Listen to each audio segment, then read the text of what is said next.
thing, if you're putting plaster against plaster, not so much with the Vaseline in between, but if you were adding plaster to the plaster and wanted it to stick to itself, you should wet the old plaster, especially if it's been setting for more than half an hour or so.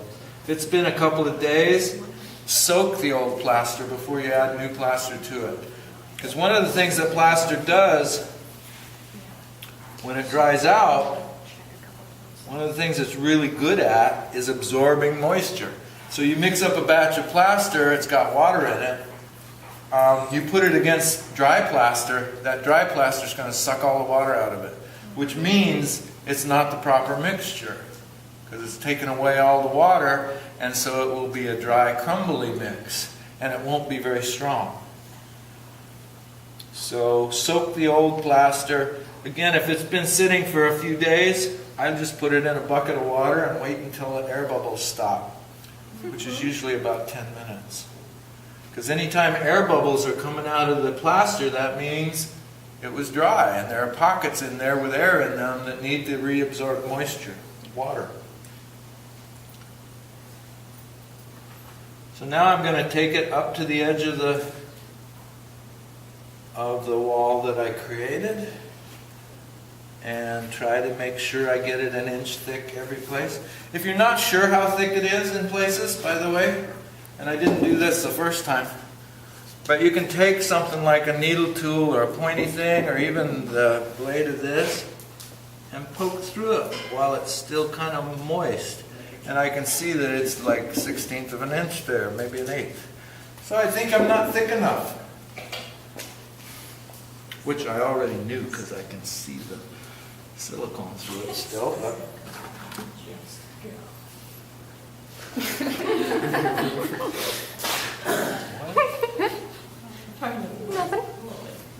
Lloyd.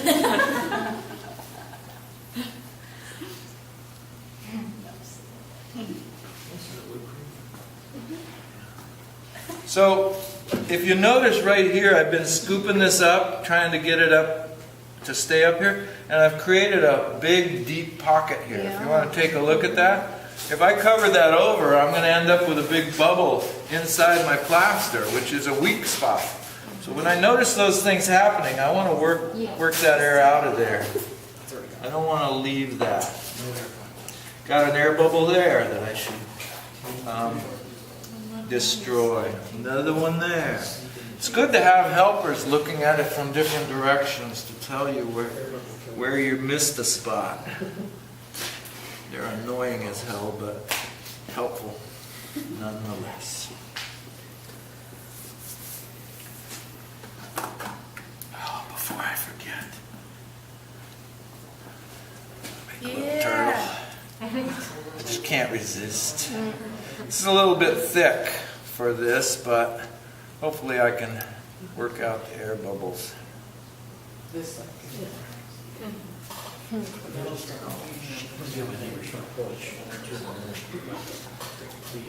So when I'm doing this, it's starting to get more and more liquidy. So they have like those little like stands that like vibrate, so you don't Yep. have any like air bubbles. Yep, they do.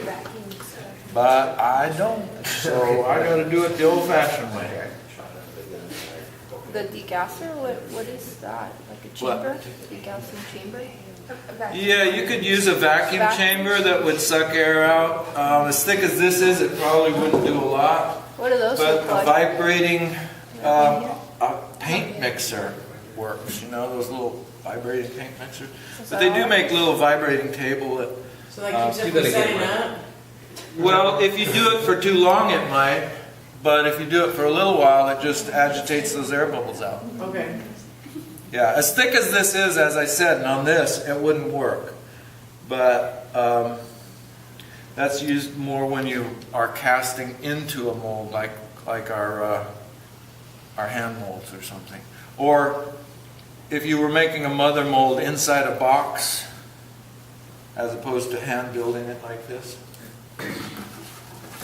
I wouldn't use it on a mother mold anyway, because I don't care if there are air bubbles in the mother mold, as long as they're not huge ones that are going to compromise the strength of the mold, they're not going to hurt me at all. It's the material that's right up against the surface of my sculpture that is what I'm concerned about. Now you see it's starting to tear a little bit, so we're getting to that not quite scrambled eggs, or not quite mayonnaise, or not quite cottage cheese. I always forget which one's which. So the thing that we are, I don't know how to say this, the thing that we're making the mold with, after we tear that apart, we pour whatever we're going to pour into it. Uh-huh.